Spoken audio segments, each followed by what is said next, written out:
Mega DSC 2025 అక్రమాలపై collector doctor సిరి గారికి వినతి పత్రం ఇస్తున్న ఎస్సీసెల్ కర్నూలు జిల్లా అధ్యక్షులు ఆర్ వెంకటేశ్వర్లు.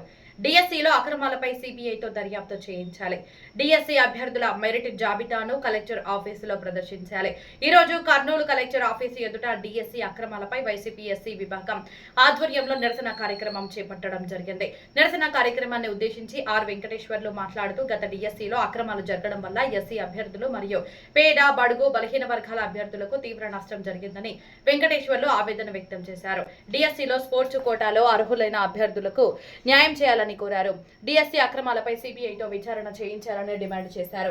విద్యాశాఖ మంత్రి నారా లోకేష్ బాధ్యత వహించి రాజీనామా చేయాలని డిమాండ్ చేశారు. డిఎస్సిలో అర్హులైన అభ్యర్థులకు న్యాయం జరిగేంత వరకు వైసీపీ పార్టీ న్యాయ పోరాటం చేస్తుందని కూటమి ప్రభుత్వాన్ని ఆర్ వెంకటేశ్వర్లు హెచ్చరించారు. అంతకుముందు గాంధీ విగ్రహానికి పూలమాల వేసి నిరసన కార్యక్రమం చేపట్టడం జరిగింది.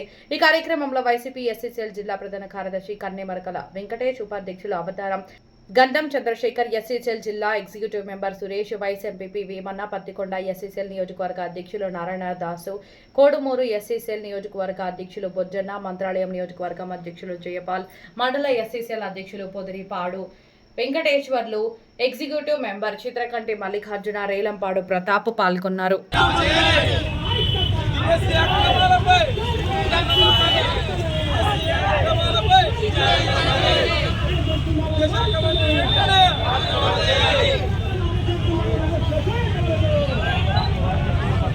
విద్యాశాఖ మంత్రి రాజీనామా చేయాలి. విద్యాశాఖ మంత్రి చేయాలి. విద్యాశాఖ మంత్రి వెంటనే వర్ధిల్లాలి వైఎస్ఆర్ కాంగ్రెస్ పార్టీ. వర్ధిల్లాలి వైఎస్ఆర్ కాంగ్రెస్ చేయాలి. విద్యాశాఖ మంత్రి వెంటనే రాజీనామా చేయాలి. విద్యాశాఖ మంత్రి వైఖరి చంద్రబాబు మంత్రి వైఖరి వర్ధిల్లాలి వైఎస్ఆర్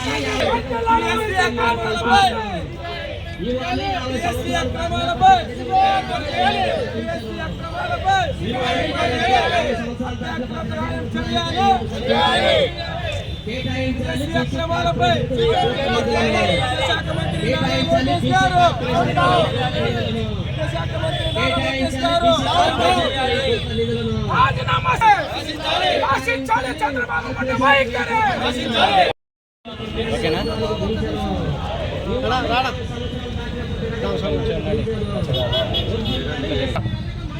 ఈరోజు ఎస్సీసీఎల్ ఆధ్వర్యంలో జగన్మోహన్ రెడ్డి ఆదేశాల మేరకు డిఎస్సిపై జరిగిన అక్రమాల గురించి మేమంతా కలిసి ఈరోజు జరుపుతున్నటువంటి ధర్నా కానీ, ఈరోజు జరుపుతున్నటువంటి ర్యాలీ కానీ, అందులో మేము ఖచ్చితంగా డిఎస్సిలో అక్రమాలు జరిగాయని నమ్ముతున్నాం. అది ఒకటే కాదు, డిఎస్సిలో 15 లక్షల నుంచి 20 లక్షల దాకా డబ్బు తీసుకొని డిఎస్సిలో ఎలిజిబుల్ కానటువంటి ప్రతి వ్యక్తులకు వీళ్ళు సీట్లు ఇస్తారని, జాబులు ఇస్తారని నమ్ముతున్నాం. కాబట్టి డిఎస్సిలో జరిగినటువంటి అక్రమాలపై వెంటనే సిబిఐ విచారణ జరపాలి, లేదా సిట్టింగ్ జడ్జి ద్వారా అయినా న్యాయం చేకూరుగా విచారణ జరపాలి. ఈరోజు ఎంతమంది అయితే డిఎస్సి కోసం సంవత్సరాల తరబడిగా చదువుకొని విద్యార్థులు ఎంతోమంది కష్టపడి చేస్తే అందులో కోటాలో కోర్స్ కోటాలో జాబులు ఇచ్చి ఎలిజిబుల్ కానటువంటి స్టూడెంట్ ఎలిజిబుల్ కాని ప్రజలకి ప్రతి ఒక్కరికి సీట్లు ఇచ్చినారు. దాంట్లో 42 మంది 24 మాత్రమే స్పోర్ట్స్ కోటాలో వస్తాయి. కానీ 40 మార్చి దాంట్లో ఎన్నో స్పోర్ట్స్ కోటా చేర్చి ఎలిజిబుల్ కానటువంటి క్యాండిడేట్కి ఈరోజు ఉద్యోగాలు ఇచ్చారు. కాబట్టి డిఎస్సీలో జరిగిన అక్రమాలు వెంటనే ఖచ్చితంగా సిబిఐ విచారణ జరపాలని మా యొక్క విజ్ఞప్తి.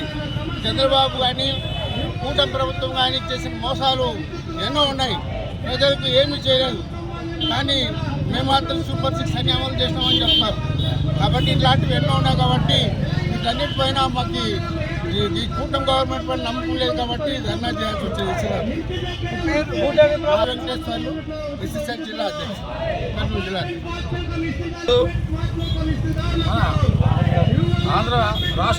ఆంధ్రప్రదేశ్లో మరి సీఎంగా పరిపాలిస్తున్న చంద్రబాబు నాయుడు గారు తన సొంత మామకే వెన్నుపోటు పొడిచి మరి ఆంధ్ర రాష్ట్ర ప్రజల్ని మోసం చేయడంలో ఆయనకు ఎవరు సాటి లేని విధంగా ఈరోజు పరిపాలన కొనసాగిస్తున్నాడు.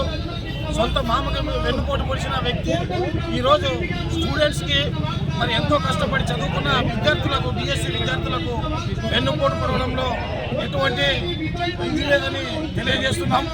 ఎందుకంటే చాలా పేద ప్రజలు డిఎస్సి కోసం కష్టపడి చదువుకొని వాళ్ళు కోచింగ్ తీసుకొని ఎన్నో డబ్బులు ఖర్చు పెట్టుకొని ఈరోజు వాళ్ళు అర్హత సాధిస్తే అర్హత లేని వ్యక్తులకు ఈరోజు ఉద్యోగాలు కేవలం తమ స్వార్థం కోసం తమ యొక్క రాజకీయ స్వార్థాల కోసం డబ్బులు తీసుకొని ఈరోజు పేద విద్యార్థులకు అన్యాయం చేయడం జరిగింది. ఆ పేద విద్యార్థుల వెనకాల వైఎస్ఆర్సీపీ పార్టీ ఖచ్చితంగా నిలబడి దీనిపై న్యాయ పోరాటం చేసి సిబిఐ ఎంక్వైరీ చేసి ఆ యొక్క బాధితులకు న్యాయం చేసేంత వరకు రాష్ట్ర వ్యాప్తంగా ఈ వైఎస్ఆర్ పార్టీ ఉద్యమిస్తుందని తెలియజేస్తున్నాం. జై జగన్. మీ పేరేనా? నా పేరు ఎం అవతారం, ఎస్ఎస్ఎల్ కర్నూలు జిల్లా ఉపాధ్యక్షుడు.